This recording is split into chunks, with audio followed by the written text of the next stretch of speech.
My name is Julian. I used to be a man defined by colors, a painter not of grand landscapes or intricate portraits, but of abstract emotions. My studio, a converted attic in an old industrial building, was my sanctuary, a canvas for the turbulent beauty within. The scent of oil paints and turpentine was my comfort, the silence of creation my meditation. My life was a symphony of hues and textures, a quiet, introspective existence. Then came Amelia. She was a curator with an almost ethereal grace and a smile that promised understanding. She saw not just my art, but the soul behind it. She championed my work, her belief in me more vibrant than any pigment I could ever mix. She became my muse, my confidant, the anchor in my sometimes stormy artistic sea. We married in a small, intimate ceremony, her hand in mine, promising a lifetime of shared canvases and silent understanding. Her gift to me on our wedding day was a simple silver locket engraved with two intertwining brushstrokes, a symbol of our intertwined lives and shared artistic journey. Our early years were a kaleidoscope of shared dreams. Amelia transformed my studio into a gallery, a beacon for emerging artists. She handled the business, the networking, the relentless pursuit of recognition, allowing me to lose myself entirely in the act of creation. Our grand ambition was to establish an art foundation, a place where aspiring artists, especially those from underprivileged backgrounds, could find their voice. It was a vision born from our shared belief in the transformative power of art, a legacy we wanted to leave behind. It was during this period of blossoming success that he entered, a shadow named Elias. He was a renowned art dealer, an enigma with a reputation for both brilliance and ruthlessness. Amelia had sought him out, believing his connections were vital for the foundation. Elias was smooth, sophisticated, his words like silk, his eyes assessing, calculating. He visited the studio often, ostensibly to discuss artists, exhibitions, the future of the foundation, but his gaze lingered on Amelia, a predatory gleam I couldn't quite place. I dismissed it as professional admiration, a common occurrence in the competitive art world. Amelia reassured me. He's just good at business, Julian. He sees the potential in our vision.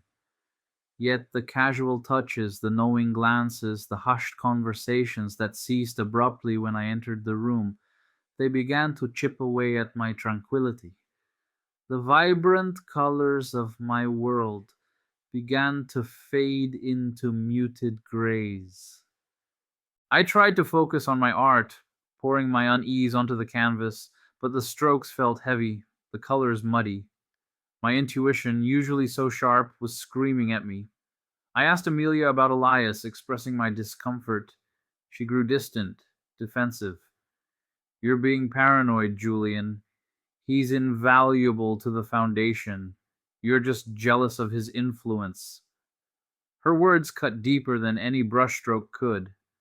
I questioned myself, my own insecurities, convincing myself that my artistic temperament was clouding my judgment.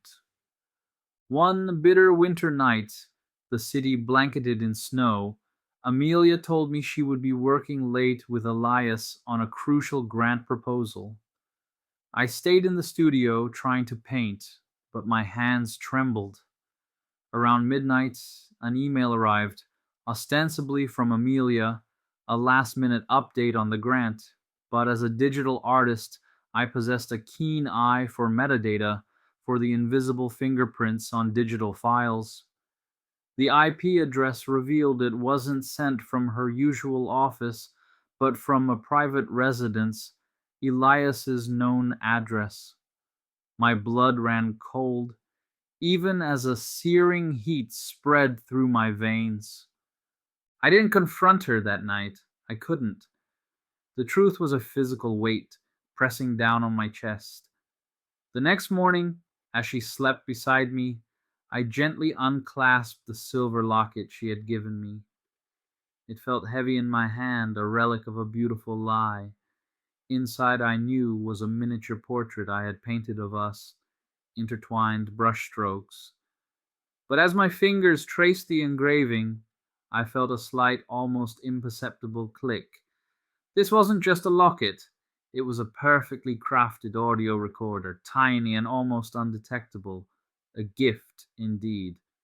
And as I played back the previous night's recording, her voice, intertwined with Elias's, spoke of the grant proposal, yes, but also of a future without me, of how Julian's emotional instability makes him a liability for the Foundation, of how Elias would take over his vision entirely.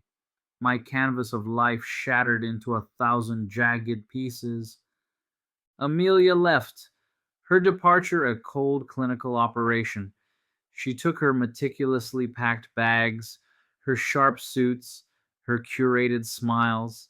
She left me in the echoing emptiness of the studio, the scent of fresh paint now tainted with the bitter odor of betrayal. The vibrant colors of my world drained away, leaving only the desolate monochrome of grief and a festering wound of betrayal.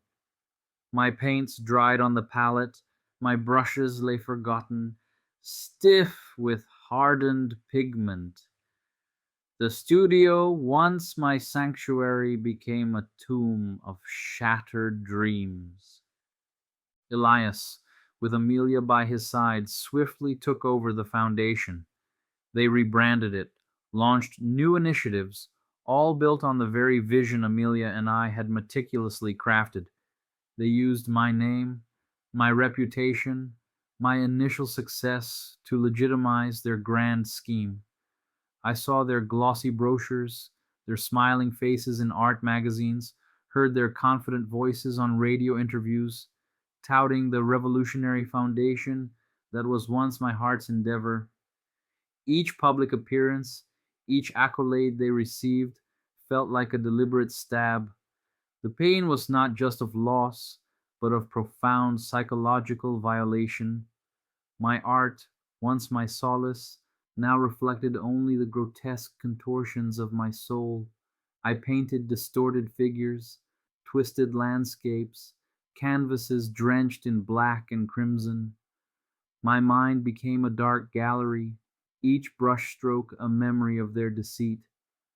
The desire for vengeance wasn't a sudden burst, it was a slow, agonizing bloom, nurtured by sleepless nights and the gnawing ache of injustice.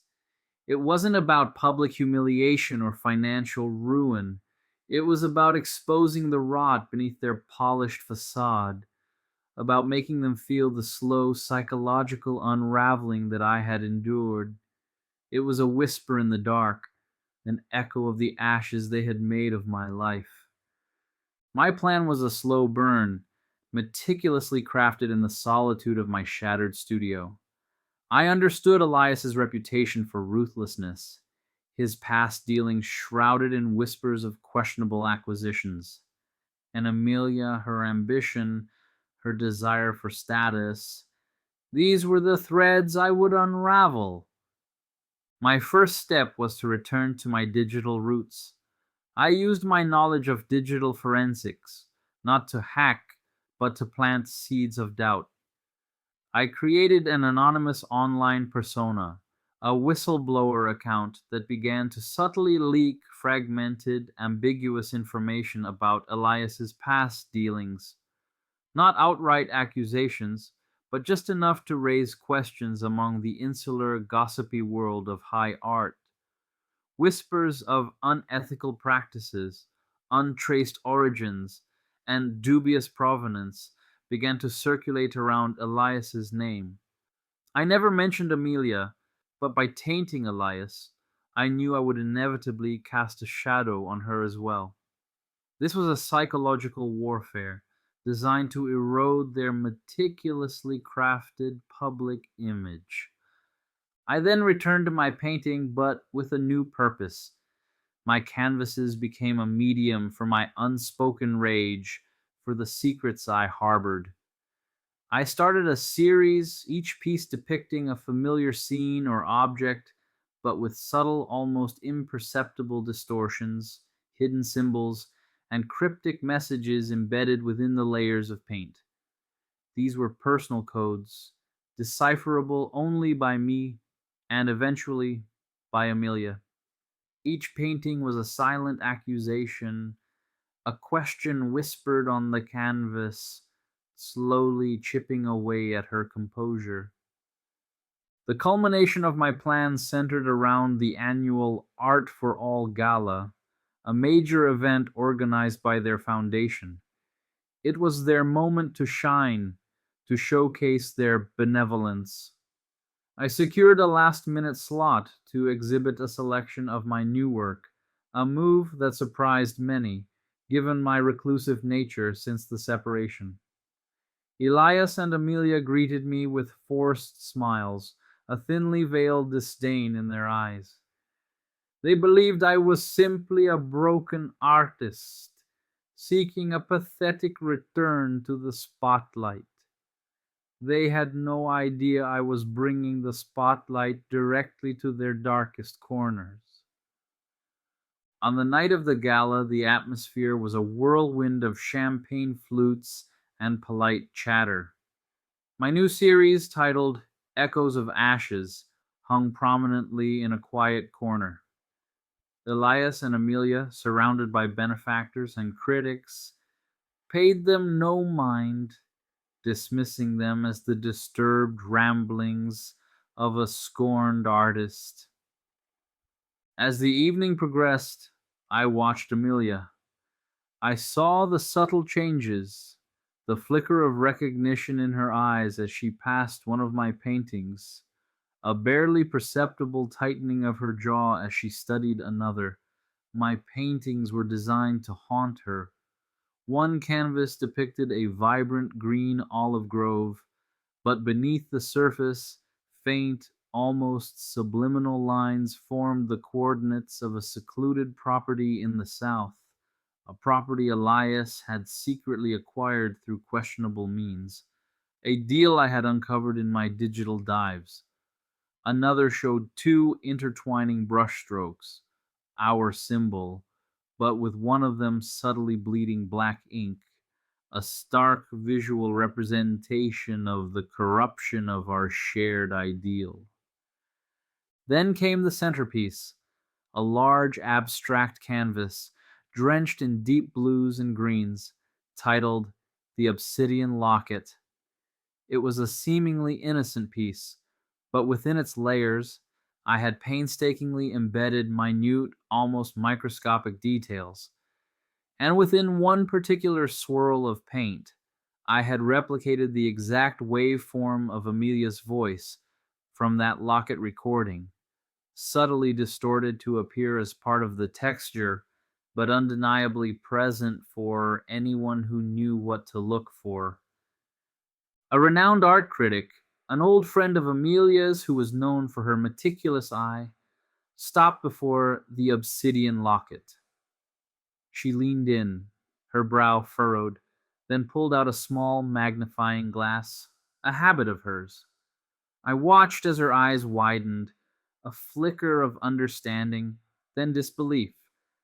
She turned to Amelia, who had just approached, a forced smile on her face. Amelia, the critic said, her voice low, this piece, it's incredibly complex. What's that intricate pattern here? It looks almost auditory. Amelia's eyes darted to the spot the critic indicated. Her forced smile faltered. Her gaze locked with mine across the crowded room. I merely offered a small, knowing smile. The seed of doubt, meticulously planted, was germinating. Just as the whispers about Elias's past dealings had begun to spread through the corporate art world, I decided to deliver the coup de grace.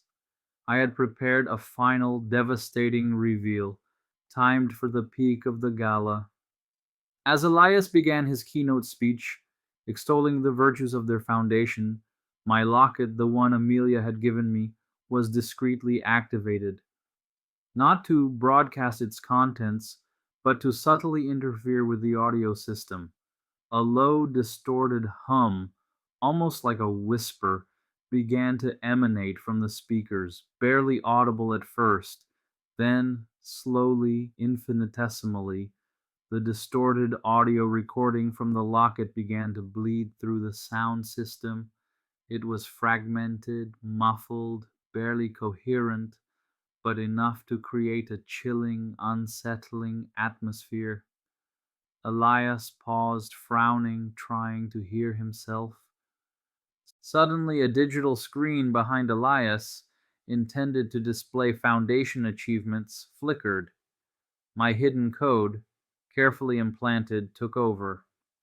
Instead of their proud achievements, the screen displayed a rapid, unsettling montage of blurry images, documents related to Elias's dubious acquisitions, shadowy figures, and then a quick, almost subliminal flash of the hidden contents of the obsidian vault.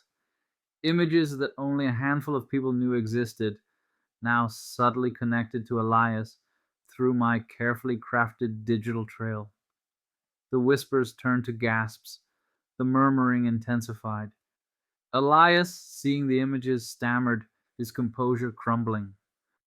Amelia, standing beside him, her face ashen, turned to me. Her eyes, those beautiful sapphire eyes, held a raw, terrified understanding. She knew. She saw the echoes of her betrayal reflected in the images, heard them in the chilling whispers from the speakers. The weight of her own complicity, the realization of Elias's true ruthlessness, broke her. She wasn't just implicated, she was exposed. The gala dissolved into chaos. Elias, his carefully constructed facade shattered, was surrounded by enraged benefactors and bewildered press. Amelia, her shoulders slumped, walked away from the stage, not towards me, but towards the nearest exit, a ghostly figure disappearing into the crowd, leaving behind only the scent of fear and a legacy of ash. Ilara was never seen again. Elias faced a barrage of investigations, his empire crumbling under the weight of his hidden dealings. He was stripped of his titles, his reputation in tatters. Justice, in its slow, agonizing form, was served. For me, the studio became my sanctuary once more. I painted, not with anger, but with a profound, aching emptiness. The vibrant colors returned to my palette, but they were tinged with a melancholic understanding. The scars of betrayal remained, etched deep within my soul. The locket, now stripped of its malicious purpose, lay in a drawer, a stark reminder of the fragile nature of trust. The foundation, once a dream, had become a testament to deceit. I eventually sold the studio, the constant echoes too much to bear. I sought out new landscapes, new canvases, trying to paint a future unburdened by the past. The revenge was complete, but it hadn't brought peace. It had only shown me the devastating cost of a shattered heart, and how the act of vengeance, no matter how justified, leaves its own indelible mark. I had sought to burn their world to ashes, but in doing so, I had also scorched a part of my own. My canvases now spoke of resilience, of healing, of the silent, arduous journey of rebuilding a life from the remnants of what was lost. The echo of ashes still lingered, a constant, quiet reminder of the price of the truth.